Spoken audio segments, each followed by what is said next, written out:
देव देव जगन्नाथ प्रवनरति विनाशन त्राहि मां पुंडरीकाक्ष पतितं भवसागरे पतितं भवसागरे। ॐ नमो भगवते वासुदेवाय।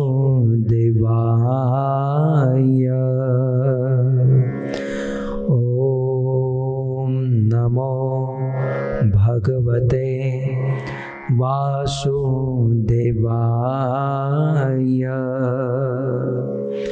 ॐ नमो भगवते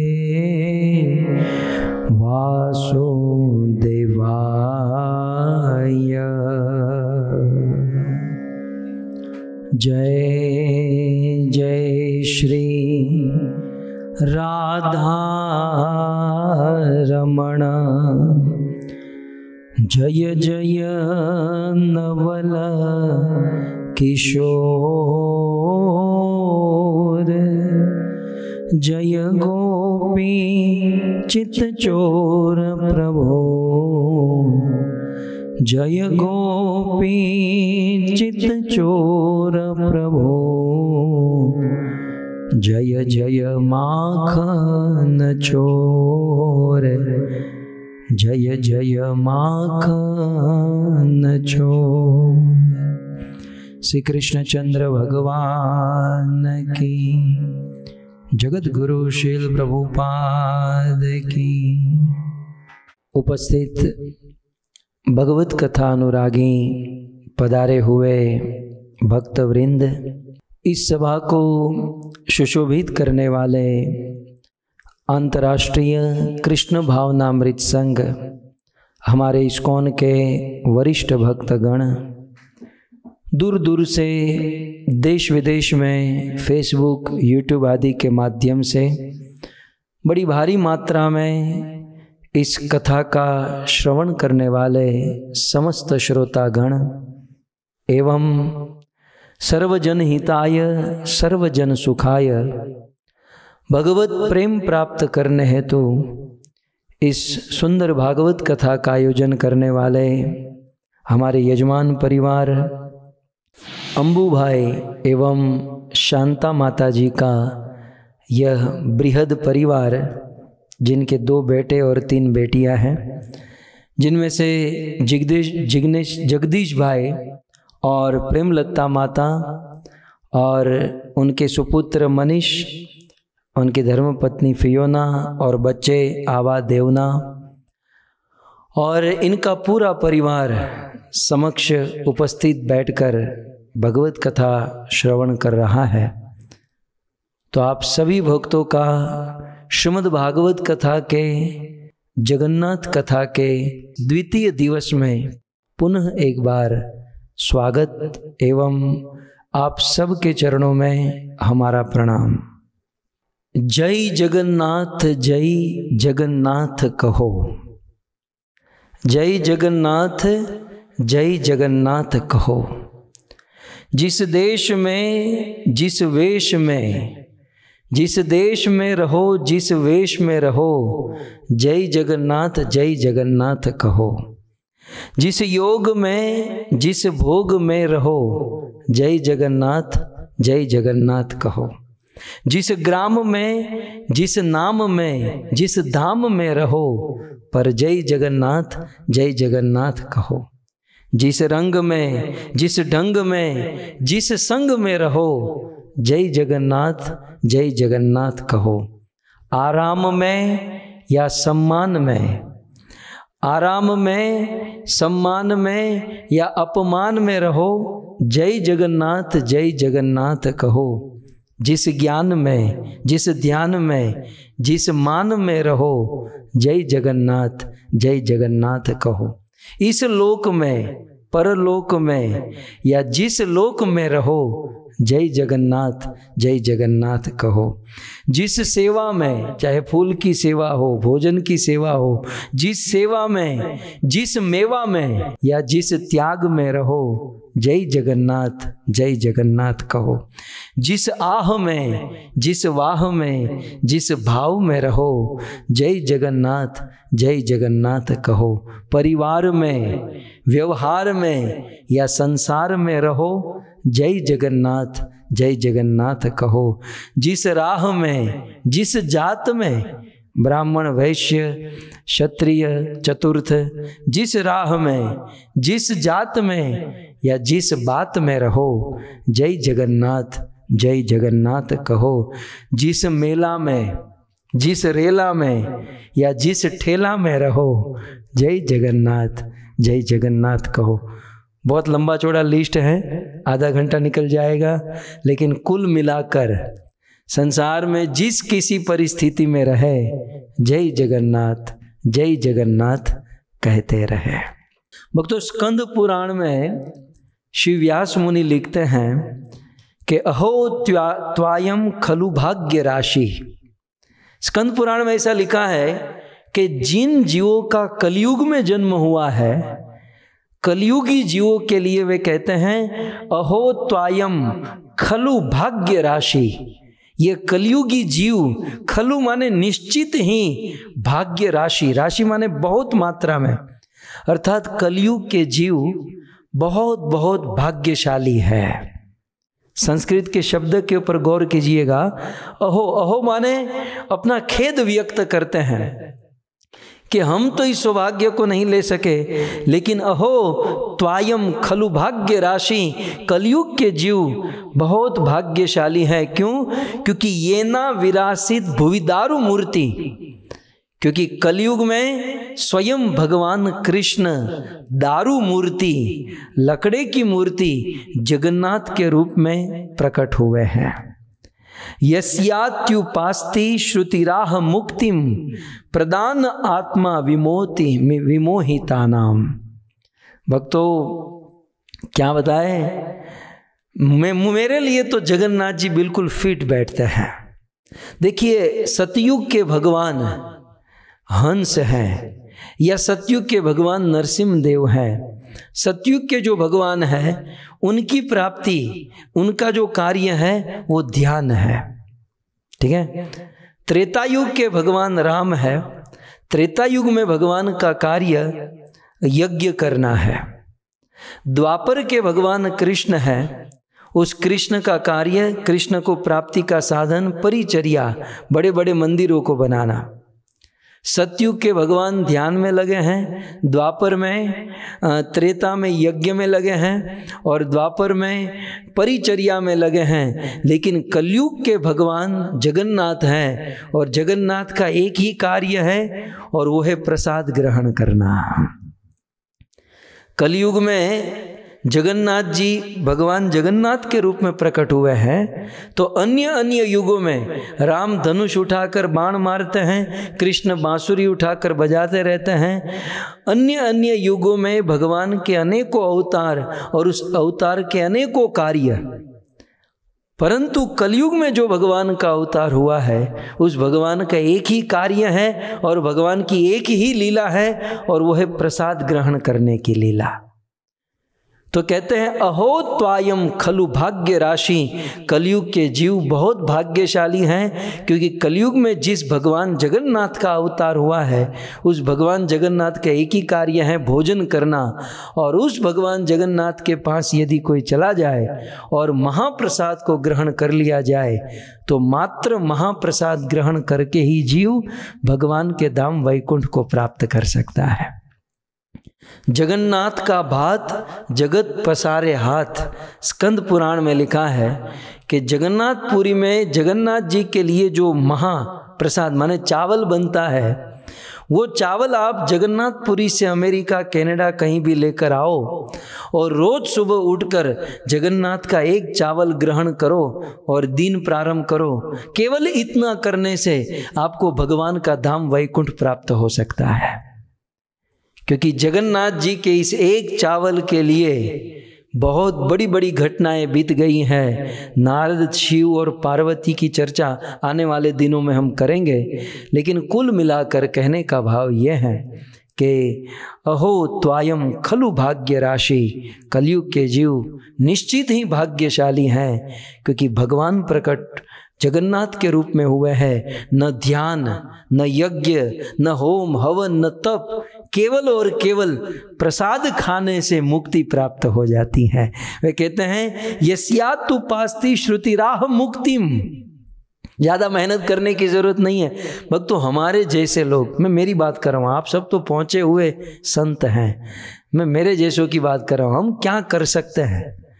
हम कहते हैं हम साधना करते हैं, हमारी साधना हम जानते हैं, हमारे परमात्मा जानते हैं, हमारी भक्ति हैं, परंतु हमारे लिए ये भगवान बिल्कुल फिट बैठते हैं। खुद प्रसाद खाते हैं और प्रसाद दूसरों को खिलाते हैं, और मात्र महाप्रसाद खाने से भगवत धाम।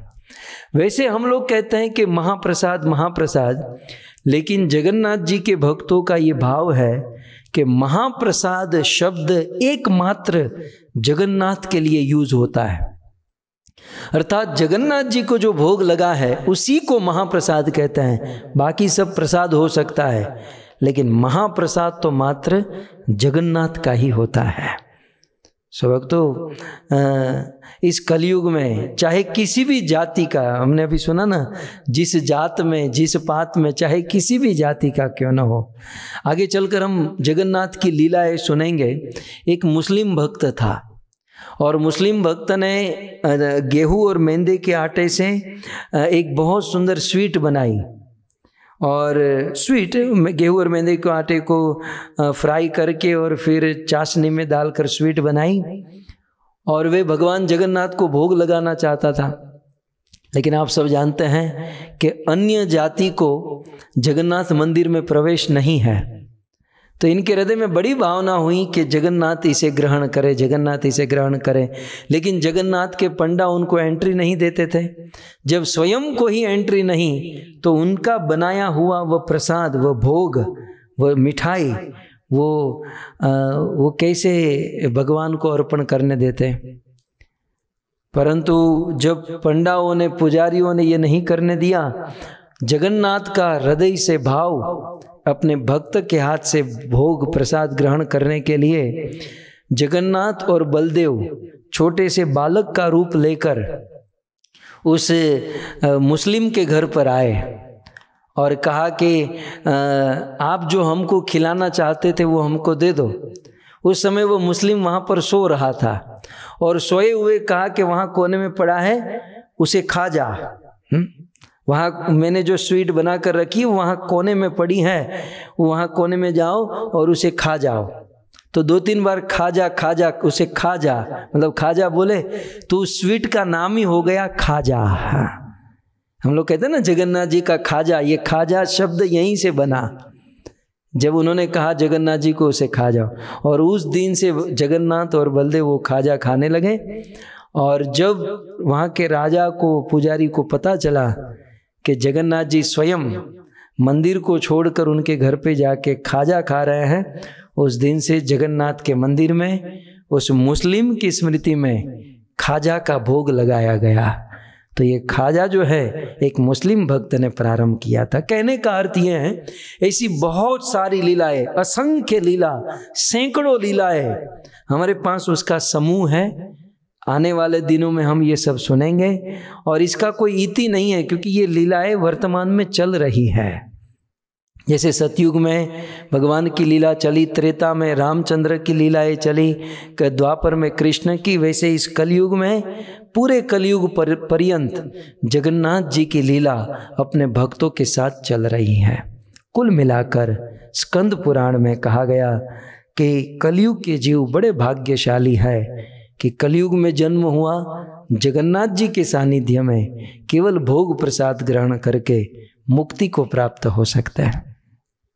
तो ऐसा हमारा सौभाग्य है, और हम सब ऐसे भगवान जगन्नाथ जी की कथा श्रवण कर रहे हैं। भक्तों, जीवन में एक कितना सुंदर समय है कि रोज शाम को घंटा, 2 घंटा, 3 घंटा हम निकालते हैं और भगवत कथा का श्रवण कर रहे हैं। इस प्रकार अपने जीवन से समय को निकाल कर अपने 24 घंटे से 2-3 घंटे वैराग्य लेकर भगवत कथा सुनना, ये जीवन का सबसे उत्तम कार्य है। क्योंकि आज हम अपने जीवन से 2 घंटा 3 घंटा निकाल रहे हैं, जीवन से 2 घंटा 3 घंटा वैराग्य ले रहे हैं। एक दिन ऐसा आएगा कि पूरे जीवन से वैराग्य लेना होगा। तो भक्तों, उस दिन की तैयारी हमें अभी से करनी चाहिए। गुरुदेव ने, हमारे वृंदावन ने बहुत सुंदर बात बताई। आज के दिन परम पूज्य राधा गोविंद गोस्वामी महाराज ने बहुत सुंदर निवेदन किया। श्रील सुखदेव गोस्वामी कहते हैं कि यदि किसी मनुष्य को पता चल जाए कि मृत्यु का समय निकट आ गया है, तो उसे तनिक भी भयभीत नहीं होना चाहिए। तो मैं इतना ही कहूँगा कि भक्त को चिंता करने की आवश्यकता नहीं है। भक्त का ध्यान भगवान रखते हैं और हम सब भक्त उनके साथ हैं। यहाँ पर सुखदेव गोस्वामी का वचन परम पूज्य राधा गोविंद गोस्वामी महाराज कहते हैं कि मृत्यु का समय, मनुष्य को जब पता चल जाए कि मृत्यु का समय निकट आ गया है, तो उसे तनिक भी भयभीत नहीं होना चाहिए। ऐसे व्यक्ति को तुरंत, देखिए क्या करना चाहिए, ऐसे व्यक्ति को तुरंत घर संबंधी इत्यादि की आसक्ति त्याग देनी चाहिए। भक्तों, यहाँ पर बहुत महत्वपूर्ण शब्द है। यहाँ पर घर को त्यागने की बात नहीं है। घर को त्यागे तो अच्छी बात है, लेकिन यहाँ घर को त्यागने की बात नहीं है। गुरुदेव क्या कहते हैं, ऐसे व्यक्ति को तुरंत घर संबंधी इत्यादि की आसक्ति को त्याग देना चाहिए। अर्थात घर पर रहो, फैमिली के साथ रहो, संबंधियों के साथ रहो, लेकिन जब पता चले कि मृत्यु का समय निकट आया है, तो यह घर की, परिवार की, समाज की आसक्ति को त्याग देना चाहिए। और ये जो आसक्ति है तुरंत नहीं छूटती हैं, जीवन भर अभ्यास करेंगे तब मृत्यु के समय आसक्ति छूटेगी। कहते हैं ऐसे व्यक्ति को घर का त्याग करके परिव्राजक हो जाना चाहिए, अर्थात तीर्थों में भ्रमण करना चाहिए। तीर्थों में मरने से ऐसे व्यक्ति की सद्गति होती है। घर पर ही आसक्ति में मर जाएगा तब तो अवश्य दुर्गति हो जाएगी। तो यहाँ पर मूल पाठ यह है कि घर पर रहकर यदि आसक्त होकर मरेंगे तो दुर्गति हो जाएगी। सो कुल मिलाकर हमें घर, परिवार, समाज की आसक्ति से मुक्त होना है। एक बात याद रहे, जब हम वन के मार्ग से जा रहे हैं और हमारे पाँव में कांटा लगा हो, तो उस कांटे को निकालने के लिए हम दूसरा कांटा लेते हैं और दूसरे कांटे से लगे हुए कांटे को निकालते हैं, और जो कांटा चुभा है वो भी फेंक देते हैं, और जिस कांटे से कांटा निकाला है वो भी फेंक देते हैं। ठीक उसी प्रकार ये घर गृहस्थ, ये संसार भगवान की प्राप्ति के लिए मिला है। यद्यपि घर गृहस्थी संसार हमने स्वीकार किया है भगवत प्राप्ति के लिए, लेकिन समय आने पर दोनों कांटे को निकाल देना चाहिए और एकमात्र भगवत भक्ति के मार्ग में अग्रसर होना चाहिए। सो कुल मिलाकर जीवन की आसक्ति से, मृत्यु के समय सभी प्रकार की आसक्ति से मुक्त होना जरूरी है। क्योंकि भगवत गीता में कृष्ण कहते हैं कि अंत काले च मामेव यम यम वापि स्मरण भावम, मरते समय यदि हमारी संसार की किसी भी वस्तु में आसक्ति रह गई तो दूसरा जन्म लेना होगा। मृत्यु के समय किसी भी वस्तु में आसक्ति रह गई तो दूसरा जन्म लेना होगा, और जैसी चीज में आसक्ति रह गई वैसा जन्म मिलेगा। मैं अक्सर दृष्टांत देता हूँ कि जीवन भर बंदा रात दिन मेहनत किया है, शरीर का कोई ध्यान नहीं रखा और पैसे तो कमा लेता है, लेकिन डायबिटीज़ हो जाती है। और डायबिटीज़ वाले को मीठा बहुत पसंद होता है, मीठा बहुत अच्छा लगता है। मृत्यु के समय भी उसे कहेंगे आपकी अंतिम इच्छा, बोले मीठा खिला दीजिए। तो मीठे में आसक्ति रह गई और मृत्यु हुई तो मरने के बाद उसका जन्म चींटी का होगा यदि स्त्री होगी तो, और पुरुष होगा तो मकोड़ा बनेगा, क्योंकि आसक्ति मीठे में रह गई है ना। तो जैसी वस्तु में मृत्यु के समय जिसमें आसक्ति रह गई वैसा दूसरा जन्म मिलता है। इसलिए हमें सारी आसक्ति, शरीर छोड़ने से पहले सारी आसक्ति से मुक्त होना है। और ये सारी आसक्ति से मुक्त होने का मार्ग क्या है? वर्तमान में 24 घंटे में से 2 घंटा 3 घंटा आसक्ति से मुक्त होकर भगवत कथा का श्रवण किया जाए। भक्तों, ये भगवत कथा का श्रवण मृत्यु की तैयारी हो रही है, मरने की तैयारी हो रही है। मृत्यु का जब समय आए तो हमें कष्ट नहीं होगा यदि वर्तमान में हम भगवत कथा का श्रवण करेंगे। तो मृत्यु को सफल बनाने वाली है श्रीमद् भागवत कथा। और इसका प्रमाण है महाराज परीक्षित। श्राप मिला था, 7 दिन में मरना था, लेकिन परीक्षित महाराज ने भागवत का आश्रय किया और इस भागवत को सुनकर मृत्यु पर विजय प्राप्त कर लिया। सो भक्तों, ये भागवत मृत्यु पर विजय प्राप्त कराती है। और ऐसी पवित्र भागवत कथा हम सब यहाँ पर श्रवण कर रहे हैं हमारे जगदीश भाई और प्रेमलता माता के सहयोग से और श्रील प्रभुपाद की असीम कृपा से। आइए, जगन्नाथ कथा हम सब सुन रहे हैं। गत सत्र में हमने निवेदन किया था कि जगन्नाथ कथा, भगवान जगन्नाथ के अवतार की कथा हम सब श्रवण कर रहे थे। सबसे पहले हम ये जानेंगे कि भगवान जगन्नाथ के अवतार का कारण क्या है। कारण इन द सेंस कि भगवान जगन्नाथ के अवतार के पीछे भक्त ही कारण है। भगवान ने 3 लोगों को वरदान दिया कि मैं कलयुग में जगन्नाथ के रूप में प्रकट होऊंगा। इस पर चर्चा हो चुकी है कि भगवान आते हैं तो एक और एक मात्र अपने भक्त के कारण आते हैं। तो सर्वप्रथम वरदान जगन्नाथ की कथा के मूल में सर्वप्रथम वरदान भगवान ने ब्रह्मा जी को दिया था और यमराज जी को दिया था। ब्रह्मगिरी पर ब्रह्मा जी तपस्या कर रहे थे और तपस्या से प्रसन्न होकर भगवान ने कहा कि दूसरे परार्ध में ब्रह्मा जी, आपके 50 वर्ष के बाद जब 51वां वर्ष प्रारंभ होगा तो मैं जगन्नाथ के रूप में प्रकट होकर संसार के जीवों का उद्धार करूंगा। तो ये प्रथम वरदान हुआ। अब आइए, भगवान श्री कृष्ण जगन्नाथ के रूप में प्रकट हुए। दूसरा वरदान, और ये दूसरा वरदान भगवान कृष्ण ने नारद मुनि को प्रदान किया। नारद तो नारद है, नारद के कारण ही तो आज हम जगन्नाथ का सानिध्य, जगन्नाथ जी का दर्शन आदि प्राप्त कर पा रहे हैं। सो नारद भगवान के मनो अवतार। नारद के विषय में भागवत में कहा गया है कि वे अक्सर द्वारवत्याम कुरुद्वह, नारद जी अक्सर द्वारिका में आते जाते रहते थे। यद्यपि नारद जी को श्राप लगा था दक्ष प्रजापति का कि 2 घड़ी से अधिक एक स्थान पर टिक नहीं पाएंगे, परंतु भगवान के धाम में कोई भी श्राप काम नहीं करता है। ये श्राप जो है धाम के बाहर ही काम करता है या उसका प्रभाव होता है, भगवान के धाम में उनका प्रभाव नहीं होता।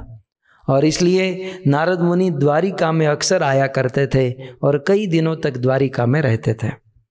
प्रसंग इस प्रकार से है, श्रीमद् भागवत में यह प्रसंग बताया गया, स्कंद पुराण में और अनेकों जगह पर यह प्रसंग का वर्णन है।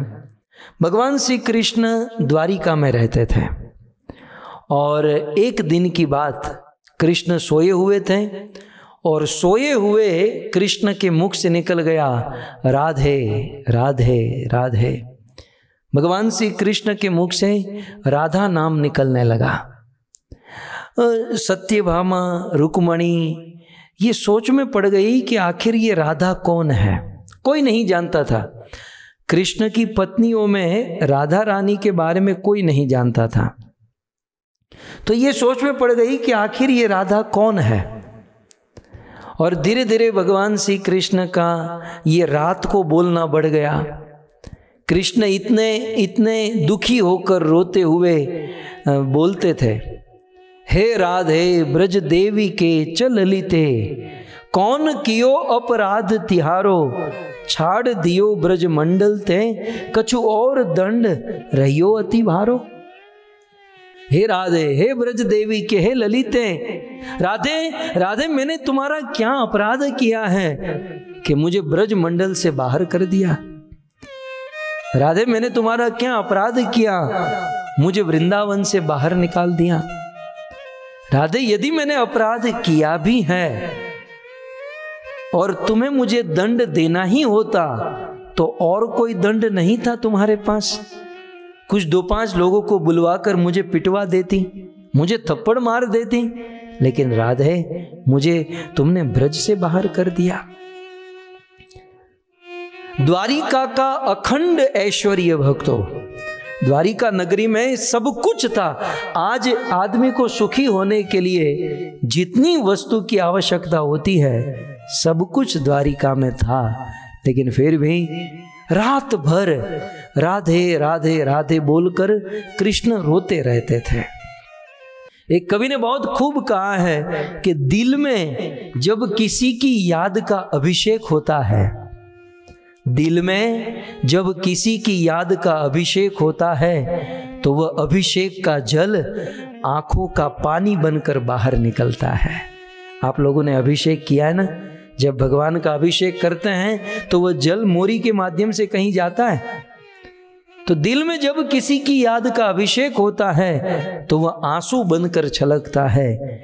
कृष्ण के हृदय में राधा की याद आंखों में आंसू बनकर छलक रही थी।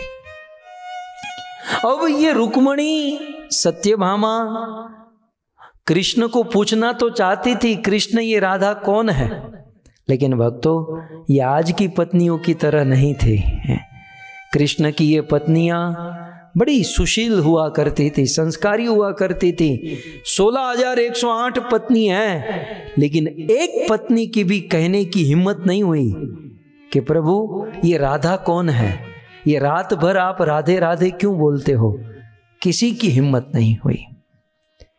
एक दिन सारी पत्नियां एकत्रित हुई, आपस में चर्चा हुई और चर्चा बढ़ने लगी कि हमारे वहां कृष्ण रात भर राधा का नाम लेते हैं, रात भर राधा का नाम लेते हैं। पत्नियां एक दूसरे को पूछने लगी ये राधा कौन है।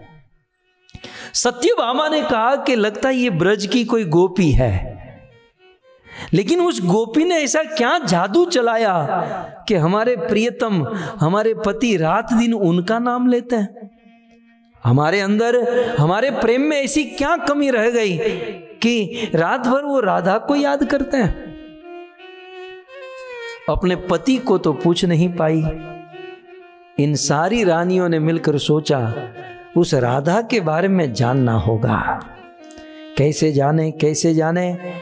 बोले एक पात्र हमारे यहाँ है, हमारी द्वारिका में एक पात्र है जो इस सारी बातों को बता सकती हैं, और वो है दाऊ दयाल बलराम जी की माता रोहिणी देवी। भक्तों रोहिणी एक ऐसा पात्र है जो ब्रज लीला में भी है, मथुरा लीला में भी है और द्वारिका लीला में भी है। ये तीनों लीला में सबको प्रवेश नहीं है। रोहिणी एक ऐसा पात्र जो ब्रज लीला, द्वारिका लीला और मथुरा लीला तीनों लीला में है। सारी रानियां रोहिणी देवी के पास गई और निवेदन किया कि हमारे पति रात भर राधे राधे करते हैं, ये राधा कौन है।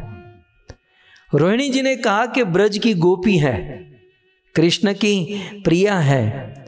बोले रोहिणी जी अपनी सास को कहती हैं कि आप हमें उस राधा की लीला सुनाइए, आप हमें उस राधा की कथा सुनाइए। रोहिणी ने कहा कि देखो वो लीला सुनाऊंगी और कृष्ण यदि आ गया और कृष्ण ने यदि वह लीला, वैसे ही कृष्ण परेशान है, राधा राधा कर रहा है, और कृष्ण यदि वह लीला सुन लिए तो फिर आपको छोड़कर चले जाएंगे। पत्नियों की जिज्ञासा बढ़ी, बोले जो भी हो हमें सुनना है, हम ऐसी व्यवस्था करेंगे कि कृष्ण सुन नहीं पाएंगे। एक ऐसा कमरा जिसमें सारी रानियां बैठी, बीच में रोहिणी देवी को बिठाया और अब प्रश्न उठा कि उस कमरे के द्वार पर द्वारपाल के रूप में किसको रखा जाए। किसी भी द्वारिका के सैनिक को खड़ा किया जाता तो वो कृष्ण को रोक नहीं पाता। कृष्ण को रोकने में द्वारिका में कोई समर्थ नहीं। तब सोचा हाँ, एक पात्र है जो कृष्ण को रोक सकती है और वो है कृष्ण की बहन देवी सुभद्रा देवी। सुभद्रा को कहा कि आप द्वार पर बैठो और कदाचित कृष्ण और बलराम आए तो उसे द्वार के अंदर मत आने देना। सुभद्रा देवी को पहरा देकर बिठाया और यहाँ बलराम की माता रोहिणी जी ने कृष्ण की लीला, कृष्ण की कथा कहना प्रारंभ किया। भक्तों, बचपन से लेकर पूतना उद्धार से लेकर बढ़ते करते करते करते राधा रानी के साथ प्रथम मिलन किस प्रकार से हुआ, किस प्रकार राधा रानी कृष्ण के साथ कलह करती थी, किस प्रकार राधा और कृष्ण का झगड़ा होता था और फिर किस प्रकार से दोनों के बीच में प्रेम होता था, ये सारी कथाएं देवी रोहिणी उन सारी पत्नियों को सुनाने लगी। और भक्तों, जहाँ पर भगवान की कथा होती है और कोई आए या न आए, भगवान तो सबसे पहले आ जाते हैं। जब ये कथा चल रही थी तो कहते हैं भगवान श्री कृष्ण बलराम अपनी सुधर्मा सभा छोड़कर दौड़ते हुए भागते हुए आए और जैसे ही प्रवेश करने गए तो सुभद्रा ने रोक लिया। सुभद्रा ने कहा कि आप अंदर नहीं जा सकते। बोले अंदर क्या हो रहा है? सुभद्रा ने कहा कि अंदर आपकी कथा हो रही है लेकिन बताने को मना किया है। अब बता तो दिया, हाँ, लेकिन कुछ माताओं का हृदय इतना साफ होता है कि कोई बात छुपी नहीं रहती है। अंदर आपकी कथा हो रही है परंतु बताने को मना किया है। कृष्ण ने कहा कि बहन हमें कथा सुनने दो, अंदर जाने दो। बोले अंदर नहीं जाने देंगे।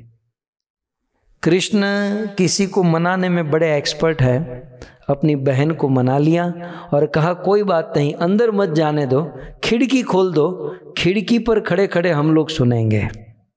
भक्तों, भगवान अपनी कथा सुनने के लिए इतने आतुर है।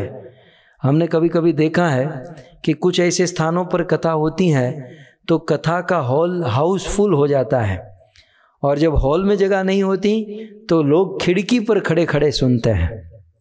ठीक उसी प्रकार भगवान को अपनी कथा सुनने में इतनी उत्कंठा कि खिड़की के पास खड़े खड़े कथा सुन रहे थे। और कुछ लोग ऐसे होते हैं जिसको कथा से कोई इंटरेस्ट नहीं होता, घर पर आराम से सोफे पर बैठकर भी नहीं सुन पाते, लेकिन भगवान भगवान है। स्वयं भगवान नारद से कहते हैं, नारद मैं वैकुंठ में नहीं रहता हूँ, ना हम बसामी वैकुंठ है और योगी नाम हृदयेषु मां, मैं योगियों के हृदय में भी नहीं रहता हूँ नारद, मैं तो केवल एक ही जगह पर रहता हूँ, यत्र गायन्ति मद भक्ता। नारद, जहाँ पर मेरे भक्त मेरे नाम, मेरे गुण, मेरे रूप, मेरी लीला का कीर्तन करते हैं, जहाँ मेरी कथा होती है, तत्र तिष्ठामि नारद, वहीं पर मैं रहता हूँ, वहीं पर मैं उपस्थित होता हूँ। एक बार जब भगवान रामचंद्र ने रावण का वध कर दिया और 14 साल समाप्त हुआ और जल्दी पहुंचना था और नहीं पहुंचते तो भरत जी आत्महत्या कर लेते, तो भगवान ने पुष्पक विमान का निर्माण किया और उस पुष्पक विमान में भगवान रामचंद्र, देवी सीता, विभीषण और जितने भी जामवंत जी थे, अंगद जी थे, जितने भी वानर भालू, सब लोग पुष्पक विमान में बैठ गए लंका से अयोध्या जाने के लिए। लेकिन हनुमान जी नहीं बैठे। भगवान रामचंद्र विमान में बैठकर कहते हैं, हनुमान जी आ जाओ अंदर। हनुमान जी ने कहा मैं नहीं आऊँगा। हनुमान जी ने कहा कि इतने सारे सब लोग तो आ गए, मेरी क्या आवश्यकता। बोले हनुमान, तेरी तो सबसे पहले आवश्यकता है, तेरे लिए तो सबसे पहली कुर्सी बिजनेस क्लास तेरे लिए है, ये सब तो इकोनॉमी क्लास में बैठे हैं। हनुमान, तूने सबसे अच्छा कार्य किया है, तुझे तो सबसे आगे बिठाएंगे, आ जाओ अंदर। हनुमान जी ने भगवान रामचंद्र से एक प्रश्न पूछा, प्रभु मेरे एक प्रश्न का जवाब दे दो फिर मैं आऊंगा। बोले क्या?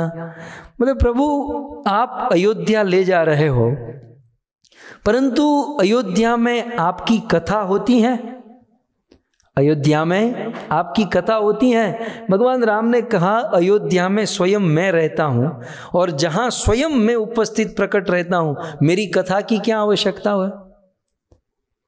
तब हनुमान जी ने कहा कि प्रभु जहां आपकी कथा नहीं होती वहां मैं कभी नहीं आऊंगा, आप जाइए मैं नहीं आऊंगा। बोले हनुमान ऐसा कैसे? हनुमान जी ने बहुत सुंदर सिद्धांत कहा, प्रभु अयोध्या में आप हो लेकिन आपकी कथा नहीं है, अयोध्या में आप हो लेकिन आपकी कथा नहीं है, लेकिन दास को यह विश्वास है कि जहां आपकी कथा है वहां आप निश्चित रहते हो। प्रभु चरित सुनी बेको रसिया, राम लखन सीता मन बसिया। हनुमान जी ने कहा कि आपके चरित्र, आपकी कथा जहाँ होती है वहाँ आप रहते हो। बहुत बड़ा सिद्धांत दे दिया। कई बार कुछ लोग प्रश्न करते हैं कि आप जूम प्लेटफॉर्म पर कथा तो कर रहे हो, सब लोग कथा तो सुन रहे हैं, लेकिन ये कथा मंदिर में होती तो अच्छा होता, भगवान के प्रांगण में होती तो अच्छा होता, मंदिर में कथा होनी चाहिए। बहुत अच्छा विचार है, लेकिन भक्तों मंदिर में अयोध्या में भगवान है या नहीं इसमें डाउट है। ये हनुमान जी का विचार है, मंदिर में भगवान है या नहीं इसमें डाउट है, लेकिन जहाँ कथा होती है वहाँ अवश्य भगवान होते हैं, इसमें कोई डाउट नहीं है। क्योंकि स्वयं भगवान कहते हैं कि यत्र गायन्ति मद भक्ता, जहाँ मेरे भक्त कथा गाते हैं तत्र तिष्ठामि नारद, वहाँ पर मैं उपस्थित रहता हूँ।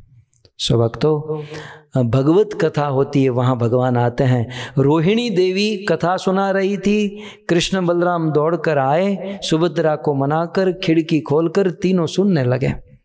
बीच में सुभद्रा, एक और कृष्ण, एक और बलराम, और भक्तों कथा सुनते गए और सुनते सुनते कृष्ण बलराम और सुभद्रा को इतना आनंद आने लगा, इतना आनंद आने लगा कि आनंद में भाव विभोर हो गए। भक्तों कहते हैं कि कथा में भगवान श्री कृष्ण को अद्भुत आनंद की अनुभूति होने लगी। एक बात सत्य है कि जहाँ कथा होती है वहाँ भगवान आते हैं। आप लोग कहोगे हमने तो कभी देखा नहीं। भक्तों आपने भी देखा है लेकिन समझा नहीं। हम सबके जीवन में ये अनुभव है कि जब भी हम कथा सुनते हैं तो कथा सुनते समय आनंद आता है। जगदीश भाई, कथा सुनते हैं तो आनंद आता है? हम हाथ ऊपर करो तो મને ખબર પડે। हाँ, तो આપણે कथा सांभळीए त्यारे શું થાય? आनंद आवे। कथा सुनते हैं तब आनंद आता है। भक्तों कथा सुनते समय जो आनंद आ रहा है वो आनंद और कोई नहीं, वो स्वयं भगवान कृष्ण है। क्योंकि कृष्ण आनंद के स्वरूप हैं, सच्चित आनंद उनको कहा गया है। तो कथा सुनते समय जो आनंद आ रहा है वो आनंद ही कृष्ण है। जो आनंद सिंधु सुख राशि, हमारे ब्रज में भी गाते हैं, नंद घेर आनंद भयो। तो कथा सुनते समय आनंद आ रहा है, मतलब वो आनंद ही कृष्ण के रूप में प्रकट हुए हैं। कभी कभी कथा सुनते समय आंखों से आंसू निकलने लगता है। भक्तों वो आंसू और कोई नहीं, वो स्वयं भगवान कृष्ण है। कथा सुनते समय कभी कभी रोंगटे खड़े हो जाते हैं, तो वह रोमांच, कंप, अश्रु ये जो आता है वो और कोई नहीं, वो स्वयं भगवान कृष्ण है। तो ये प्रमाण है कि जब हम कथा सुनते हैं तो भगवान श्री कृष्ण आते हैं और भगवान इस कथा को सुनते हैं। और कथा सुनते सुनते भगवान को इतना आनंद आने लगता है, कहते हैं कि भगवान कृष्ण, बलराम और सुभद्रा कथा सुनते सुनते पिघल गए। कथा सुनते सुनते श्रीमती राधा रानी के विरह का इतना ताप बढ़ा, राधा विरह का इतना ताप बढ़ा कि कथा सुनते सुनते इतने पिघल गए कि पिघल कर एक पिंड बन गए। एक पत्थर की तरह हाथ सिकुड़ गए, पांव सिकुड़ गए और एक कछुए की तरह, एक पत्थर की तरह पिंड जैसे हो गए। बुद्धिमान जगत इस बात को स्वीकार नहीं कर पाएगा, लेकिन भक्तों आधुनिक विज्ञान के द्वारा भी यदि समझो, थोड़ा सा विचार करो तो समझ में आए। लोहा जो होता है, लोहा वो ठोस है, वो घन पदार्थ है, लेकिन लोहे को यदि तपाया जाए तो लोहा भी पिघल जाता है। पत्थर को भी यदि तपाया जाए तो वो पिघल जाता है। ईंट पत्थर भी ज्वालामुखी की अग्नि में बिल्कुल वो रस बन जाते हैं। जैसे पत्थर हो या लोहा हो, अमुक टेम्परेचर पर वो पिघल जाते हैं, ठीक उसी प्रकार भगवान जैसे भगवान भी अमुक टेम्परेचर पर पिघल जाते हैं। संसार की वस्तु को पिघलने के लिए अमुक टेम्परेचर की आवश्यकता होती है। अमुक टेम्परेचर पर, अमुक तापमान पर लोहा, सीसा या पत्थर पिघलता है, लेकिन भगवान श्री कृष्ण जिस तापमान पर पिघलते हैं, जिस टेम्परेचर पर कृष्ण पिघलते हैं, वो टेम्परेचर, वो तापमान क्या है? वो है राधा विरह ताप। राधा रानी के विरह के ताप में भगवान कृष्ण, बलराम और सुभद्रा ये तीनों पिघल गए और तीनों पिघल कर एक पिंड जैसे हो गए। आंखें बड़ी बड़ी हो गई, हाथ सिकुड़ गए, पांव सिकुड़ गए और बिल्कुल जगन्नाथ जी का विग्रह बन गया। और ऐसा सुंदर विग्रह, और कृष्ण ने उस लीला का आस्वादन किया। लीला समाप्त हुई और बिल्कुल उसी समय पर नारद मुनि का आना हुआ और नारद मुनि ने भगवान के इस दिव्य रूप का दर्शन, जीवन में प्रथम बार ये दर्शन था। भक्तों यदि पूछा जाए कि जगन्नाथ जी का प्रथम दर्शन किसने किया, तो वह देवर्षि नारद जी ने। और देवर्षि नारद ने जब ये दर्शन किया, कृष्ण प्रसन्न थे। कृष्ण ने कहा, नारद जी आप द्वारिका आए, आज मैं बहुत प्रसन्न हूं, आपको जो चाहिए वो मांग लो। अब नारद जी भी एक संत हैं भक्तों जो साधु होता है ना, वो 2-5 लोगों को बांट कर खाता है।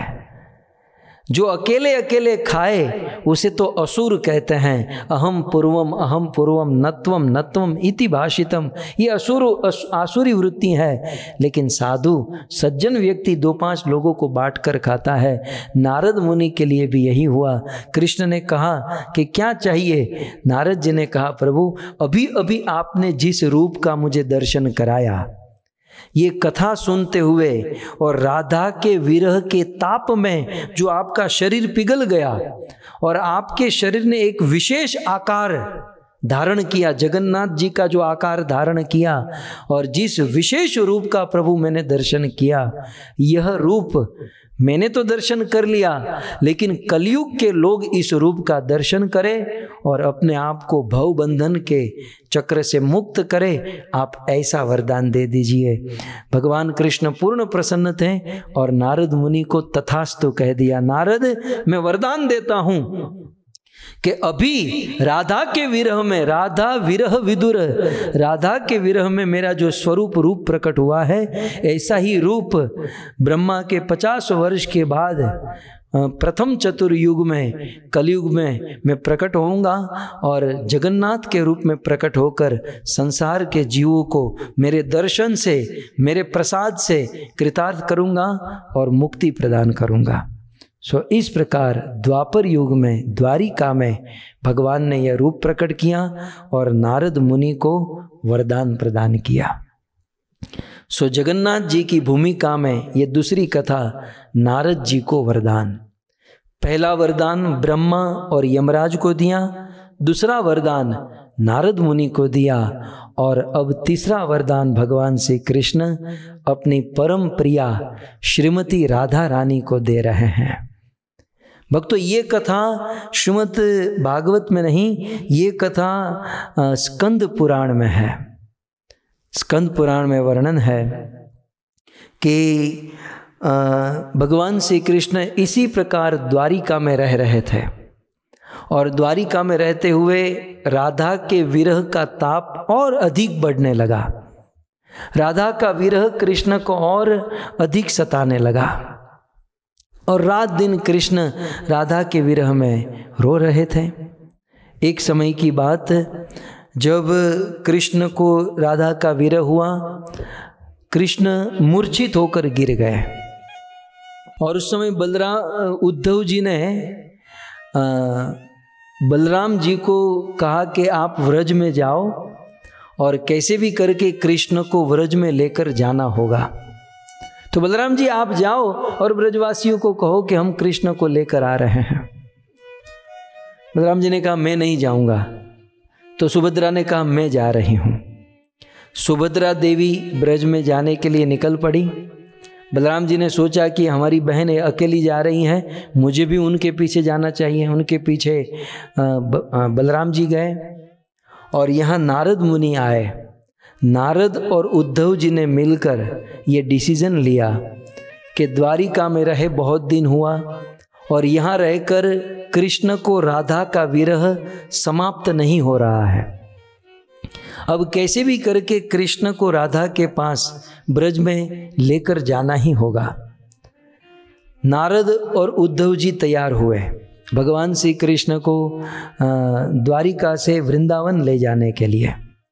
भगवान श्री कृष्ण राधा विरह ताप में बिल्कुल दग्ध थे, मूर्छित जैसे हो चुके थे। उद्धव और नारद जी ने कृष्ण को उठाया, जैसे एक बीमार आदमी को उठाकर लड़खड़ाते हुए लेकर जाते हैं, वैसे नारद और उद्धव ने कृष्ण को लड़खड़ाते हुए रथ के पास लेकर गए। वो परंपरा आज भी चल रही है। आज भी जब रथ यात्रा होती है तो भक्त जगन्नाथ जी को उठाकर रथ में लेकर जाते हैं, थोड़े आगे पीछे होते हैं, उछालते हैं। ठीक उसी प्रकार नारद और उद्धव लेकर जा रहे हैं। राधा प्रेम रूपी मदिरा में कृष्ण मतवाले हो चुके हैं और उनको लेकर जा रहे हैं। कृष्ण को रथ पर बिठाया और बस कृष्ण के मन में एक ही है, राधा कहाँ है, मेरी बांसुरी कहाँ है, मेरा मोरपंख कहाँ चला गया। इस प्रकार से कृष्ण अनेकों प्रकार की ब्रज की बातें और चर्चा कर रहे हैं और यहाँ पर नारद और उद्धव कृष्ण को रथ पर बिठा कर लेकर जा रहे हैं। ये तो हुआ कृष्ण, लेकिन कृष्ण से भी अधिक विरह श्रीमती राधा रानी को था।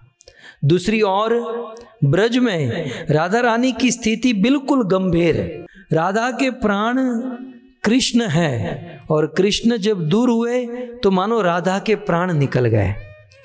कृष्ण के विरह में मछली की तरह बिना पानी के मछली छटपटाती है, वैसे राधा रानी छटपटाने लगी। अति गूढ़ महाभाव भरी उच्च स्थिति में श्रीमती राधा रानी अब कृष्ण के विरह में मरण शैया पर सोई हुई है। राधा जी के प्राण निकलने वाले हैं और उसी समय राधा जी की आंखों से अजस अविरत आंसू की धारा निकल रही है। भक्तों, इस संसार में भगवान से प्रेम कैसा होना चाहिए और कृष्ण के विरह में कैसे रोना चाहिए, श्रीमती राधा रानी ने सिखाया।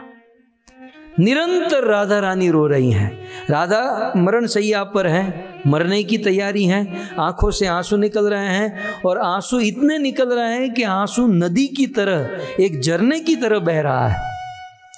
और इसलिए किसी कवि ने कहा, आंखों से आंसू बहने को भगवान की भक्ति कहते हैं, जीते जी मर जाने को भगवान की भक्ति कहते हैं। भक्ति तब है जब आंखों से आंसू निकले। बिना रोए, बिना आंसू के भगवान नहीं मिलेंगे। इसलिए दुनिया के लिए कम रो और ये आंसू जो है भगवान के लिए बचा कर रखो। आंसू की बड़ी कीमत है जब वे भगवान के लिए निकलते हैं। सो राधा रानी निरंतर रो रही है और रोने का कारण, मेरे कृष्ण कहाँ है, कृष्ण कहाँ है। क्योंकि दर्शन को नैना तरसे, वचन सुनत को कान, मिलने को हीरा तरसे, जिय के जीवन प्राण, गोवर्धन वासी सांवरे, तुम बिन रहियो न जाए, गोवर्धन वासी सांवरे, अब तुम बिन रहियो न जाए।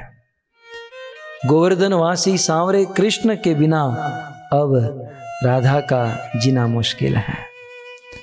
श्रीमती राधा रानी की बड़ी विकट परिस्थिति है। मरण शैया पर ललिता विशाखा बार बार वो कापूस नाक के पास रखकर देख रही हैं, सांस चल रहे हैं कि चले गए हैं। और भक्तों, उसी समय ये स्कंद पुराण में वर्णन है, हम सबको समझने वाली बात है। उसी समय राधा रानी का पति अभिमन्यु वहां पर आया। स्कंद पुराण में लिखा है कि वह अभिमन्यु आकर राधा रानी के चरणों में बैठ गया और अपना मस्तक राधा के चरणों में रख दिया और कहने लगा कि हे सर्वाराध्य राधे, हे राधे, मैंने कभी भी तुम्हारे देह को स्पर्श नहीं किया है। कैसे कर सकता राधे, मैं तुम्हारे देह को कैसे स्पर्श कर सकता, क्योंकि तुमने तो यह देह कृष्ण को दे दिया है। वो अभिमन्यु कहता है कि राधे, जैसे रावण ने सीता को कभी नहीं छुआ, हाँ, रावण ने सीता की छाया को छुआ है, ठीक उसी प्रकार मैंने तुम्हारे साथ विवाह नहीं किया, मैंने तुम्हारी छाया के साथ विवाह किया, मैंने तुम्हारे छाया को स्पर्श किया, राधे तुम्हें स्पर्श नहीं किया। और मैं जानता हूं परकीया आस्वादन, परकीया रस का आस्वादन करने के लिए पूर्णमासी देवी ने यह लीला की थी और इस लीला के द्वारा तुम्हारा मेरे से विवाह हुआ। लेकिन आज मैं जगत को कहना चाहता हूँ कि मैंने तुम्हारी छाया से विवाह किया, तुम्हारे वास्तविक पति तो कृष्ण है।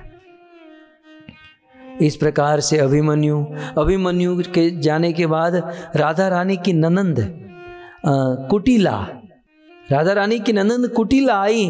कुटिला ने अपनी मांग सिंदूर से भरा हुआ जो अपना मस्तक था वो राधा रानी के चरणों में रख दिया और रोते हुए कहती हैं, राधे मुझे क्षमा कर देना। राधे राधे, मुझे ऐसा मन में था कि इस पूरे ब्रज में मैं ही पतिव्रता नारी हूं और तुम्हें अप्रतिव्रता सिद्ध करने के लिए मैंने बहुत छल कपट किए। राधे, मैंने तुम्हारे ऊपर बहुत अत्याचार किए और मैंने बहुत बहुत षड्यंत्र किए, लेकिन राधे आज मैं स्वीकार कर रही हूं कि इस पूरे ब्रज में पतिव्रता नारी यदि कोई है तो वह तुम हो।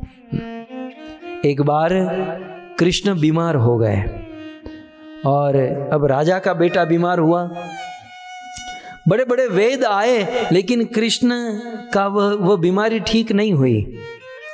तब किसी ने कहा कि एक मटके में 100 छिद्र है, उस 100 छिद्र वाले मटके को यमुना जल भरकर अपने मस्तक पर चढ़ाकर कृष्ण के पास लाएंगे और वह मटका भरा हुआ होगा तो कृष्ण ठीक हो जाएंगे। तो सबसे पहले कुटिला ने कहा कि मैं पतिव्रता नारी हूं और मेरे पतिव्रता के बल से मैं इस मटके को भर कर लाऊंगी और कृष्ण को दूंगी। कुटिला यमुना के जल को भर कर आई, थोड़ी देर आगे चली, वो उस छिद्र से सारा जल, यमुना जल निकल गया। सारे ब्रज की महिलाओं ने प्रयास किया लेकिन वह जल उसमें टिका नहीं। अंत में राधा रानी को वह मटका दिया गया।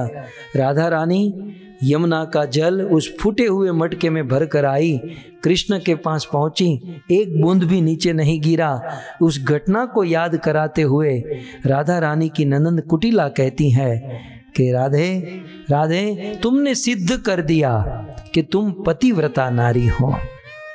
अभिमन्यु ने तो छाया के साथ विवाह किया, तुम्हारे प्राण प्रिय पति एकमात्र कृष्ण है। राधे, ये सिद्ध हो गया। राधा रानी की सांस जटिला आती है। दोनों हाथ जोड़कर मरण शैया पर सोई हुई श्रीमती राधा रानी से क्षमा याचना मांगती है। फिर चंद्रावली आती है। चंद्रावली राधा रानी की विपक्ष की सखिया है। चंद्रावली आकर कहती हैं, राधे राधे, कृष्ण जब तुम्हें मिलने के लिए आते हैं तो हम कपट करके मार्ग में से ही कृष्ण को छीन लेते, हम कृष्ण को अपने कुंज में लेकर जाते। लेकिन राधे, आज मैं बयान करती हूं कि घंटों भर कृष्ण को हम हमारे पास रखती, हम कृष्ण की सेवा करती, लेकिन एक सेकंड, एक मिनट ऐसी नहीं गई कृष्ण ने राधे तुमको याद नहीं किया। चंद्रावली सखी कहती है कृष्ण हमारे कुंज में, हम उसे जबरदस्ती लेकर जाते, हमारे झूले पर बैठते, हमारे साथ हमारी सेवा स्वीकार करते, लेकिन पल पल में राधे कृष्ण वे आपको याद करते। कृष्ण का वास्तविक प्रेम राधे आपसे है। भक्तों, उसी समय वह कापूस नासिका के पास रखकर देख राधा जीवित है या नहीं, और उसी समय सुभद्रा का रथ पहुंचा और सुभद्रा देवी ने व्रजवासियों को कहा कि चिंता मत करो, कुछ देर में कृष्ण आ रहे हैं। बलराम जी पहुंचे, बलराम जी ने कहा कृष्ण आ रहे हैं, और तब तक तो नारद और उद्धव द्वारिका से कृष्ण को रथ में बिठाकर ब्रज वृंदावन पहुंचे। वहां निकुंज में राधा रानी सोई हुई हैं। ललिता विशाखा की गोद में मस्तक रखकर राधा रानी सोई हुई हैं। लोग आजू बाजू में उसको घिरे हुए हैं। अंतिम सांस गिनी जा रही है, और अब गोवर्धनवासी सांवरा भगवान श्री कृष्ण अपने रथ पर बैठकर ब्रज में पहुंचे, और दूर से कृष्ण ने राधा को देखा सोई हुए मरण शैया पर। कहते हैं, स्कंद पुराण में लिखा है, कृष्ण उस रथ से जोर से कूदे। अब भक्तों, कृष्ण तो गजेंद्र की रक्षा करने के लिए भी कूदे, द्रौपदी की रक्षा करने के लिए भी कूदे, लेकिन आज कृष्ण अपने लिए कूदे। वह क्या कूदे होगे आप कल्पना कर सकते हैं। कृष्ण उस रथ से कूदे श्रीमती राधा रानी के पास, और राधा के पास जाकर कहते हैं, स्मर गरल खंडनम मम शिरसी मंडनम देही पद पल्ल मुदारम। हे राधे, हे राधे, राधे तुम्हारे चरण मेरे मस्तक पर रख दो, और तुम्हारे चरण मेरे मस्तक पर रखकर मेरे मस्तक की शोभा बढ़ा दो। लोग कहने लगे, राधे देखो कौन आया, कौन आया, कौन आया। राधा रानी ने आंखें खोली, कौन? बोले तुम्हारा कृष्ण आया। राधा रानी ने आंखें खोली, कृष्ण को देखा, कृष्ण ने राधा को देखा, लेकिन कृष्ण ने जब राधा को देखा तो राधा को देखकर फिर से भगवान श्री कृष्ण को अष्ट सात्विक विकार आने लगा। कृष्ण के हाथ सिकुड़ गए, कृष्ण के पांव सिकुड़ गए, बलराम सुभद्रा को भी लीला याद आने लगी, और फिर से कृष्ण बलराम और सुभद्रा का शरीर जो है जगन्नाथ बलदेव सुभद्रा का रूप हो गया। और इस प्रकार रात बीत गई, सुबह हुई, कृष्ण अपने निज रूप को प्राप्त किए, और एक झूले के ऊपर ललिता विशाखा ने राधा और कृष्ण को झूले पर बिठाया और बहुत सुंदर कीर्तन करने लगी। और कीर्तन के बाद कृष्ण राधा से कहते हैं, राधे, राधे, ये कुछ समय पहले जो मैंने तुम्हारे विरह में रूप धारण किया, ये रूप सदैव तुम्हारे विरह में एक रस है, और इस रस को पीने के लिए सदैव मैं आतुर रहता हूँ। इसलिए मैं तुम्हें वरदान देता हूँ कि यही रूप मैं कलयुग में धारण करूँगा और जगन्नाथ बनकर प्रकट होऊंगा। इस रूप के द्वारा मैं तुम्हारा आस्वादन करूँगा। और राधे, मैं वरदान देता हूँ कि जैसे तुम्हारी इच्छा है संसार के जीवों पर करुणा करना, कृपा करना, मैं कलयुग में प्रकट होकर जगन्नाथ रूप धारण करके कलयुग के जीवों के ऊपर करुणा करूँगा और कलयुग के जीवों का उद्धार करूँगा। सो इस प्रकार भगवान श्री कृष्ण ने राधा रानी को वरदान दिया, और उस वरदान के चलते कलयुग में वही कृष्ण जगन्नाथ के रूप में प्रकट हुए। सो 3 वरदान, ब्रह्मा को वरदान, नारद को वरदान और राधा को वरदान, ये तीनों वरदान जगन्नाथ अवतार की भूमिका है। तो इस प्रकार भगवान जगन्नाथ के अवतार की भूमिका हमने सुनी, और अब भगवान जगन्नाथ के जन्म की कथा सुनेंगे। तो आज हम भगवान जगन्नाथ के जन्म की कथा सुनेंगे, और जन्म कथा के बाद जगन्नाथ जी की लीलाएं हम सुनेंगे। हरे कृष्णा कृष्णा कृष्णा हरे हरे, हरे राम राम राम हरे हरे। जन्म गुह्य भगवतो यह एतत् प्रयतो नरः, सायं प्रातः गृणन् भक्त्या दुख ग्रामात् विमुच्यते। श्रीमद् भागवत में कहते हैं कि भगवान का जो जन्म है वो बहुत गूढ़ है, बहुत रहस्यमय है, हम लोगों की तरह नहीं है। सो जन्म गुह्य भगवतो, भगवान का जन्म, जगन्नाथ जी का जन्म बहुत गूढ़ है। यदि कोई व्यक्ति सायं या प्रातः, सुबह या शाम इसे सुनता है तो दुख ग्रामात विमुच्यते, सभी प्रकार के दुखों से मुक्त हो जाता है। भौतिक लोगों के लिए दुख, नौकरी, काम, धंधा, बिजनेस, शरीर, रोग, लेकिन भक्तों के लिए दुख होता है भगवान का दर्शन, भगवान की प्राप्ति। सो इस प्रकार चाहे भक्त हो अभक्त हो, जगन्नाथ जी के जन्म की कथा सुनने से सभी दुखों से व्यक्ति मुक्त हो जाता है। आइए जगन्नाथ जी के जन्म की कथा को हम सुने। ये कथा बड़ी विस्तार से है। स्कंद पुराण के एक एक श्लोक का सहारा लिया जाए और अन्य शास्त्र को कोट किया जाए तो केवल जगन्नाथ जी की कथा 7 दिन तक चल सकती है, परंतु इसको संक्षिप्त में सरल करते हुए, क्योंकि हमें जन्म के साथ साथ जगन्नाथ की लीलाओं को भी सुनना है, तो भगवान जगन्नाथ जी की कथा इस प्रकार से है। एक बहुत सुंदर स्थान उड़ीसा, उड़ीसा में नयागढ़ जिला, नयागढ़ जिला भुवनेश्वर से लगभग 180 किलोमीटर दूर है।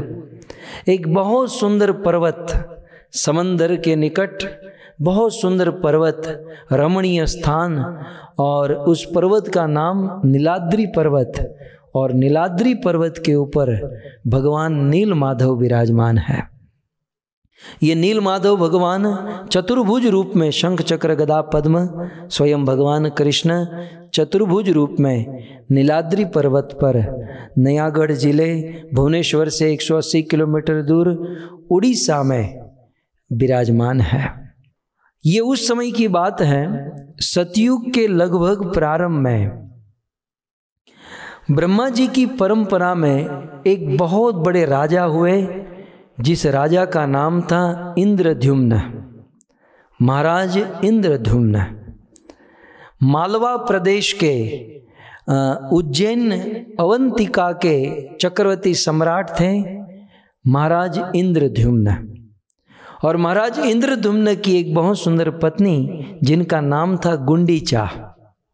राजा का नाम इंद्रद्युम्न, सतयुग के राजा, सतयुग के प्रारंभ की बात हो रही है। और सतयुग के प्रारंभ में उस मालवा, उज्जैन, अवंतिकापुरी के राजा इंद्रद्युम्न की पत्नी है गुंडीचा। ये वही गुंडीचा है जो जगन्नाथपुरी में गुंडीचा मंदिर है। ये गुंडीचा मंदिर आगे चलकर वो मंदिर नहीं, उस राजा का घर था। और साल में 365 दिन में 9 दिन भगवान जगन्नाथ गुंडीचा मंदिर में रहते हैं। ये सारी कथा हम आगे सुनेंगे, लेकिन कुल मिलाकर ब्रह्मा के परंपरा में महाराज इंद्रद्युम्न हुए, उनकी पत्नी का नाम गुंडीचा।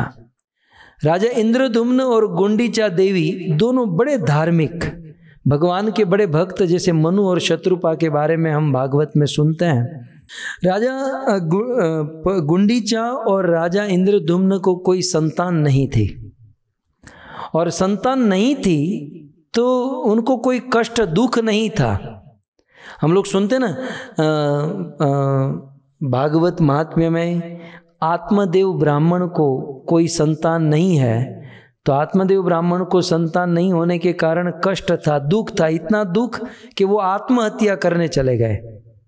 लेकिन वैसे ही पोजीशन यहाँ पर भी थी। राजा इंद्रद्युम्न और उनकी पत्नी गुंडीचा को विवाह हुआ, बहुत समय हुआ, लेकिन कोई संतान नहीं थी। फिर भी महाराज इंद्रद्युम्न और गुंडीचा को कोई दुख नहीं, कोई कष्ट नहीं, कारण कि भगवान श्री विष्णु के, कृष्ण के भक्त है। और जो भक्त होता है वो सदैव सोचता है हमारे जीवन में सुख, दुख, हानि, लाभ, पति पत्नी, पुत्र, ये सब भाग्य से प्राप्त होता है, ये सब कर्म से प्राप्त होता है। भक्तों, कर्म का बहुत सूक्ष्म सिद्धांत होता है, और हम सबको सुखमय जीवन जीने के लिए, एक शुद्ध जीवन जीने के लिए कर्म के सिद्धांत को अवश्य समझना चाहिए। भगवद गीता में कृष्ण कहते हैं कि कर्मण ही अपि बोधव्यम, कर्म को सब लोग को समझना चाहिए। एक समय एक राजा वन में शिकार करने गया। किसी पक्षी को लक्ष्य करके उन्होंने बाण मारा, लेकिन वो बाण एक पक्षी के घोंसले में पड़ा, लगा और उसमें 100 अंडे थे। वो घोंसला गिरा और 100 के 100 अंडे फूट गए। उस राजा को 50 जन्म के बाद, वह राजा 50 जन्म के बाद धृतराष्ट्र बना। और 50 जन्म पहले धृतराष्ट्र ने उस पक्षी के 100 अंडे फोड़ दिए थे। उसी धृतराष्ट्र के 100 पुत्र हुए और 100 के 100 पुत्रों को मरना पड़ा। कर्म का सिद्धांत 50 जन्म के बाद भी काम करता है। कौन सा कर्म कब कहाँ कैसे प्राप्त हो, इसको कोई नहीं कह सकता। इसलिए जीवन में जब कोई अघट घटना घटे तो अन्य किसी को दोष न देकर अपने कर्म को कोसना चाहिए कि जो भी जीवन में हुआ है। कई बार कुछ लोग कहते हैं हमने तो कभी बुरा कर्म नहीं किया, बुरा नहीं किया। इस जन्म में आपने बुरा नहीं किया, पूर्व जन्म में किया हो सकता है, उसके पूर्व जन्म में, 50 जन्म पहले भी यदि कोई बुरा करता है तो फल तो मिलता है। तो महाराज इंद्रद्युम्न, उनकी पत्नी गुंडीचा इस सिद्धांत को जानते थे।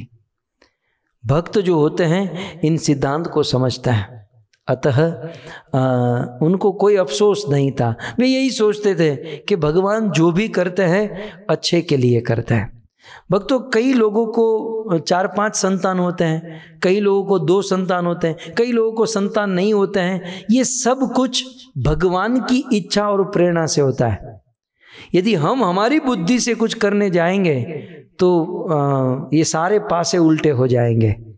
आत्मदेव ब्राह्मण के जीवन में हम देखते हैं कि उनको संतान नहीं थी और जबरदस्ती आत्मदेव ब्राह्मण ने उस सन्यासी को कहा कि मुझे आशीर्वाद दीजिए कि मुझे संतान हो। और उस तेजस्वी सन्यासी ने फल दिया और उस फल से उसे संतान प्राप्ति हुई। आप सब जानते हैं कि धुंधुकारी नाम का एक बहुत बहुत बुरा बालक प्रकट हुआ और बहुत पाप करता, नशा करता, अनेकों प्रकार के दुष्कर्म करता। और ऐसा वर्णन है कि जब संतान नहीं थी तब आत्मदेव जितने सुखी थे, लेकिन जब संतान हुई तो आत्मदेव के जीवन में बहुत दुख आ गया। मेरे कहने का अर्थ ये है कि भगवान जो भी करते हैं, जो भी देते हैं, जहाँ रखते हैं, जैसे रखते हैं, उसके पीछे कुछ ना कुछ कारण होता है। यह समझकर हमें भजन करना चाहिए। महाराज इंद्रद्युम्न, उनकी पत्नी गुंडीचा भगवान के भजन में है। और उनके विषय में स्कंद पुराण में वेदव्यास मुनि लिखते हैं कि प्रचुर संपत्ति। महाराज इंद्रद्युम्न के पास बहुत संपत्ति थी, राज रजवाड़े ऐश्वर्य सब कुछ था, लेकिन फिर भी इन सारी संपत्ति और ऐश्वर्य के प्रति विरक्ति थी, अनअटैच थे। हमसे बिल्कुल विपरीत। हमारे पास कुछ नहीं है फिर भी बड़े आसक्त होते हैं, जिनमें आसक्ति करने जैसा कुछ नहीं होता। लेकिन राजा इंद्रद्युम्न के पास सब कुछ था, लेकिन फिर भी उन संपत्ति में आसक्ति नहीं थी। महाराज इंद्रद्युम्न साधु संतों की सेवा करते, महाराज इंद्रद्युम्न यज्ञ करते, यज्ञ में संकीर्तन करते, भगवान की कथा सुनते। और कथा सुनते सुनते सुनते महाराज इंद्रद्युम्न को भगवान को देखने की इच्छा हो गई। भक्तों, भगवान की कथा सुनने का फल यही है, भगवान को देखने की इच्छा होना। कई बार कुछ लोग पूछते हैं कि हम लोग भक्ति में प्रोग्रेस करते हैं, तो भक्ति में प्रोग्रेस करने का बैरोमीटर क्या है, मीटर क्या, हम कैसे समझे कि हम प्रोग्रेस कर रहे हैं? तब यहाँ पर यह सिद्धांत है कि भक्ति करते करते जब भगवान को देखने की इच्छा हो जाए, जब अपने दिलो दिमाग में, मन में भगवान के दर्शन की कामना हो जाए, तो समझो हमारी भक्ति का प्रोग्रेस हो रहा है। हम इतिहास में देखें ध्रुव महाराज, ध्रुव को क्या हुआ? ध्रुव भगवान की भक्ति प्रारंभ की और करते करते करते भगवान के रूप में आसक्त हो गए। इतने आसक्त भागवत में वर्णन है, स्वयं भगवान सामने खड़े हैं, लेकिन आंखें बंद करके ध्रुव भगवान के रूप का ध्यान कर रहे हैं और आंखें खोलने के लिए तैयार नहीं है। भगवान के दर्शन में उनको आनंद है।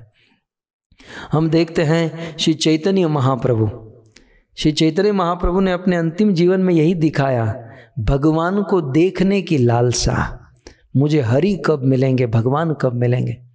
तो भक्ति की ये उच्चतर सीमा है, ये भक्ति की उच्च अवस्था है, भगवान को देखने की लालसा।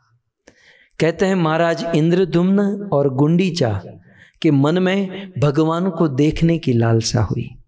महाराज इंद्रद्युम्न के बड़े लोगों के लक्ष्य भी बहुत बड़े होते हैं, छोटा आदमी क्या सोच सकता है, लेकिन महाराज इंद्रद्युम्न ने सोचा कि जीते जी मुझे इन्हीं आंखों से भगवान का दर्शन करना है। मूर्तियों में करते थे, कथा में भगवत दर्शन होता था, लेकिन प्रकट रूप से जीते जी मुझे अपनी आंखों से भगवान को देखना है। और भगवान को देखने की लालसा, वो तड़प, वो उत्कंठा, लोलुपता धीरे धीरे दिन भर दिन बढ़ने लगी। और अब तो महाराज इंद्रद्युम्न राज कारोबार सब कुछ छूट गया, बस अब तो एक ही, मुझे कोई भगवान दिखा दो, मुझे कोई भगवान दिखा दो। महाराज इंद्रद्युम्न ऐसा कह सकते हैं कि जैसे वित्रासुर भगवान को देखने की लालसा कर रहा है कि प्रभु जैसे एक बछड़ा भूखा हो चुका है और भूखा बछड़ा, उनकी माँ गाय वन में घास चरने के लिए गई है और संध्या का समय हो गया, बछड़े को भूख लगी और वह बिल्कुल एक दृष्टि से देखता है कि मेरी माँ कब आएगी और मुझे भोजन कराएगी। वो बछड़ा देखता है कि इसी द्वार से, इसी देहली से मेरी माँ प्रवेश करती है, तो अपनी दृष्टि उस दरवाजे पर टिकाए रखता है कि कब मेरी माँ आएगी, मुझे दर्शन देगी। कोई पतिव्रता नारी हो और उसका पति परदेश गया हो, उस स्त्री को परेशान किया जा रहा हो और उस समय वह पतिव्रता नारी अपने परदेश गए हुए पति को देखने की कामना करती है, कब मेरा पति आएगा, कब मुझे दर्शन देगा। ठीक उसी प्रकार वित्रासुर, प्रभु मुझे कुछ नहीं चाहिए, न नाक पृष्ठम न चपारमेष्टम न सार्वभौमम न रसाधिपत्ये न योग सिद्धि अपुनर्भवम वा समंजसत्वा विरहीय कांक्षे। प्रभु मुझे आपको देखना है, ये मेरे नैना, ये मेरी आंखें तरस रही हैं प्रभु आपको देखने के लिए। सूरदास जी ने लिखा ना कि अखिया हरि दर्शन को प्यासी। प्रभु ये अखिया, ये आंखें जो हैं आपका दर्शन करने के लिए प्यासी हैं। तब किसी ने पूछा कि आप किसको देखना चाहते हैं। सूरदास जी को किसी ने पूछा कि किसको देखना चाहते हैं, तब सूरदास जी कहते हैं केसर तिलक मोतिन की माला वृंदावन के वासी, वृंदावन के वासी। सूरदास जी कहते हैं जो अपने चरणों में केसर लगाते हैं, मस्तक पर तिलक लगाते हैं और गले में मोतियों की माला पहनते हैं और जो वृंदावन में रहते हैं। केसर तिलक मोतिन की माला वृंदावन के वासी, वृंदावन के वासी। नेह लगाए त्याग गए त्री, नैन लगाए त्याग गए। बोले नैन लगाकर हमको त्याग कर चले गए।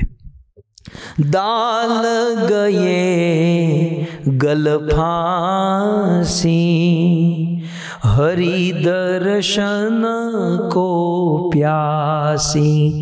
ये आँखिया हरि दर्शन को प्यासी।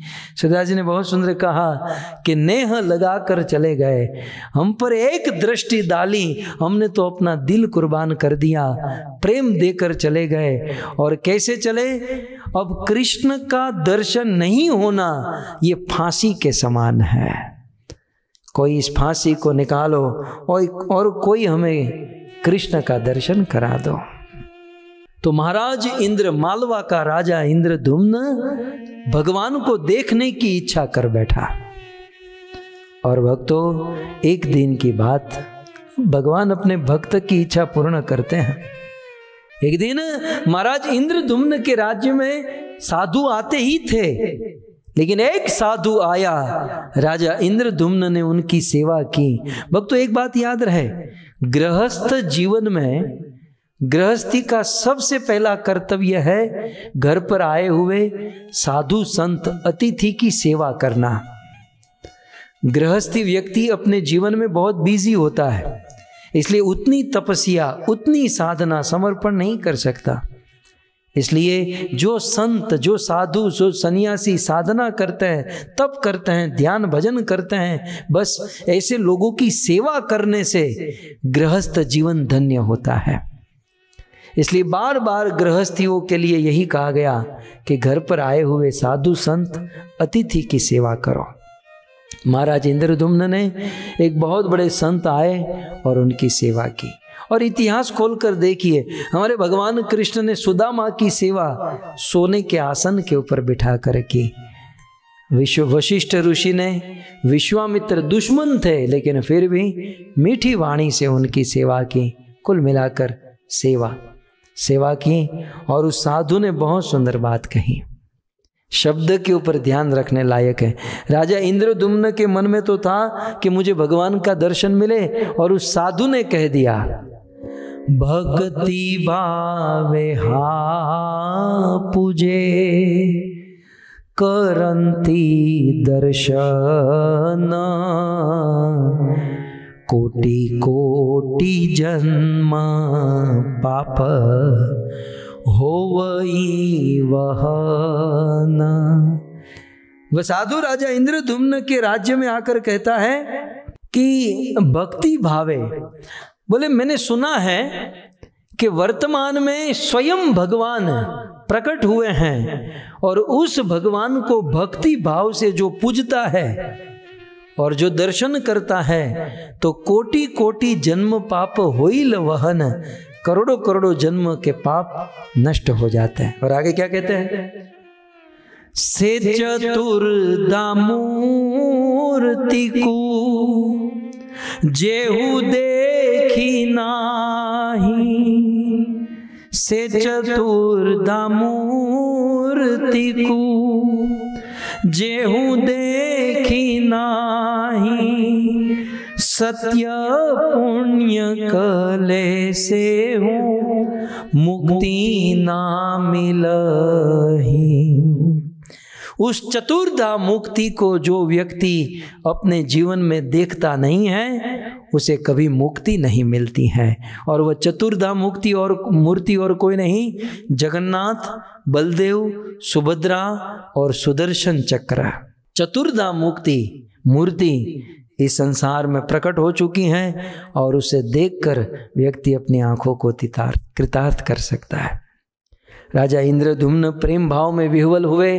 दूसरे दिन उस साधु को पूछने जा रहे थे कि वह मूर्ति, वह भगवान कहाँ है। जब जाकर देखा तो साधु अपने स्थान पर नहीं था।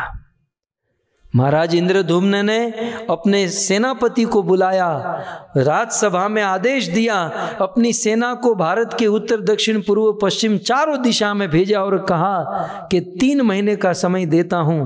3 महीने में जिस भगवान का वर्णन उस साधु ने किया है, उस भगवान को खोज कर आओ, क्योंकि इन आंखों से मुझे भगवान को देखना है। महाराज इंद्रद्युम्न की सेना भारत के चारों दिशा में निकल गई, और दुख की बात कि 3 महीने के बाद सेना वापस आई और राजा को कहा कि हम पूरी दुनिया में, पूरी भारत में जाकर ढूंढे, लेकिन जो वर्णन किया वो भगवान हमको नहीं मिले। राजा के हृदय में और अधिक कामना लालसा बढ़ी। राजा का एक ब्राह्मण मित्र था, और उस ब्राह्मण मित्र का पुत्र था जिसका नाम था विद्यापति।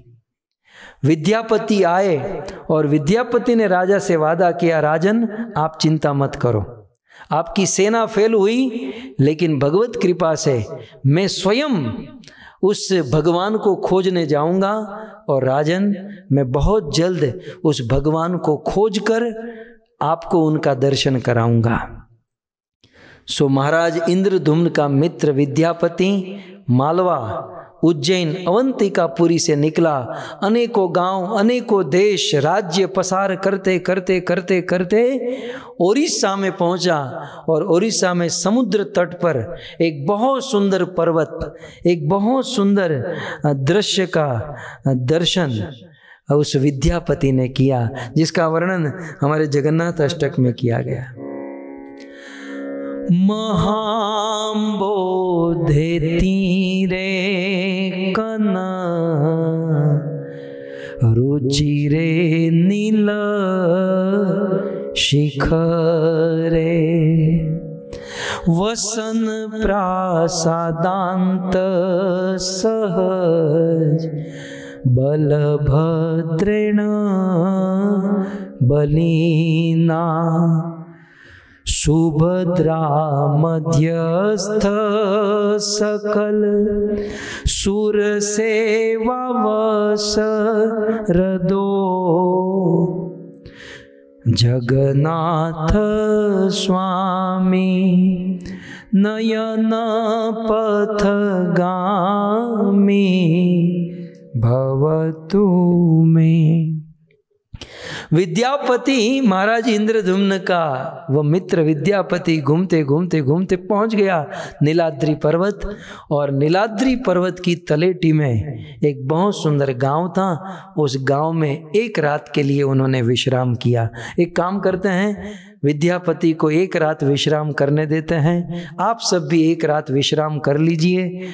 कल विद्यापति भगवान नील माधव के पास पहुंचेंगे और महाराज इंद्रद्युम्न को लेकर आएंगे और भगवान जगन्नाथ का प्राकट्य, जैसे भागवत कथा में कृष्ण जन्म होता है, राम कथा में राम जन्म होता है, कल हमारी कथा में जगन्नाथ जी का जन्म है। सो नीलाचल में आनंद भयो, जय हो जगन्नाथ की। तो कल नीलाचल में आनंद भयेगा और जगन्नाथ की जय जयकार होगी। तो कल भाव से जगन्नाथ जी के जन्म की कथा सुनकर जगन्नाथ के कर्म लीलाओं की कथा हम सब सुनेंगे। आप सभी भक्त अपना कीमती समय निकालकर बड़े भाव से, प्रेम से इस भागवत कथा का श्रवण किए। आप सभी भक्तों का धन्यवाद। और विशेष हमारे अंबू भाई और शांता बहन के परिवार को धन्यवाद। जगदीश भाई, प्रेमलता माता, मनीष भाई हमारे सामने बैठे हैं, फियोना जी और उनकी बेटी डिम्पल, विशाल, बिंता, संजय, और साथ ही साथ जगदीश भाई के भाई दीपेश भाई, मेधा बहन और उनकी तीनों बहन अंजना माता जी, राजेंद्र जी, संगीता जी, अशोक जी, बेला जी, सुनील जी, आप सभी भक्तों का भूरी भूरी धन्यवाद। आपने भाव से इस भागवत कथा का श्रवण किया। यहीं पर जगन्नाथ की जय जयकार करते विराम करते हैं और कल पुनः इस कथा को हम आगे बढ़ाएंगे। श्री जगन्नाथ स्वामी की, ग्रंथराज श्रीमद् भागवतम महापुराण की, श्रील प्रभुपाद की, निताई गौर प्रेमानंदे। जय जय श्री राधे, जय जय श्री राधे, जय जय श्री राधे श्याम।